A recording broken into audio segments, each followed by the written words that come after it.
எனக்கு நேற்று நைட்டு தானியேலின் 21 நாள் ஜெபம் முடிந்தது. நாங்கள் எல்லாரும் அநேகர் இதில் இங்கே இருக்கிறீங்க. இப்பொழுது லைவில் நிறைய பிள்ளைகள் பார்த்து கொண்டிருக்கிறார்கள்.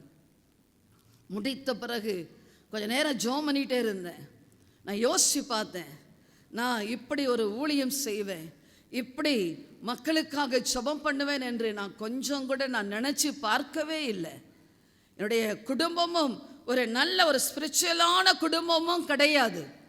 நான் பார்த்த விதம், நான் வளர்ந்த விதம் எல்லாமே ஒரு டிஃப்ரெண்ட்டான ஒரு குடும்பத்தில் தான் வளர்ந்தேன்.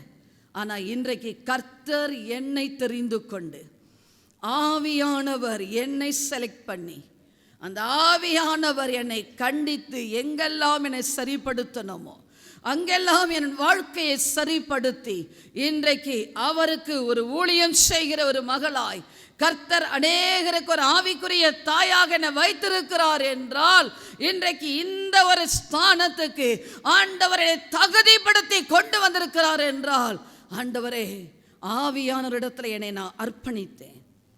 ஆவியானவரே உங்கள் சித்தம் என் வாழ்க்கையில் நடக்கட்டும். ஒரு நாள் ரொம்ப அழுதேன்.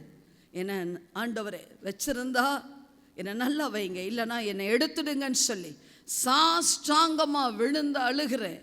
என்னை தயவு செய்த ஆண்டவரே எனக்கு வேண்டாம், நான் உயிரோடு இருக்கவே வேண்டாம், என்னை எடுத்துடுங்கப்பா என்று சொல்லி அவருடைய சமூகத்தில் விழுந்து கிடக்கும் பொழுது ஆவியானவர் சொன்னார், எழுந்திரு மகளே, எழுந்திரு, நான் உன்னை பயன்படுத்த போகிறேன். உன்னை யாரெல்லாம் அற்பமாய் மிதித்து தள்ளினார்களோ அந்த ஜனங்கள் எல்லாரும் உன்னை பார்த்து பிரமிக்கிற அளவுக்கு நான் உன்னை கனப்படுத்துவேன், நீ எழுந்திரு என்று ஆண்டவர் சொன்னார். இன்றைக்கு நடத்துகிறவர் ஆவியானவர். தேவ பிள்ளைகளை அதிகாரம் கொடுக்கிறார். அந்த ஆவியானவர் உங்களுக்கு அதிகாரத்தை கொடுக்கிறார். பழைய ஏற்பாட்டு காலத்திலே ஏதோ எங்கேயோ ஒரு சிலரை ஆண்டவர் ஒரு தரிசனத்தோடு சொல்லி எழுப்பி அவங்களை பயன்படுத்தினார்.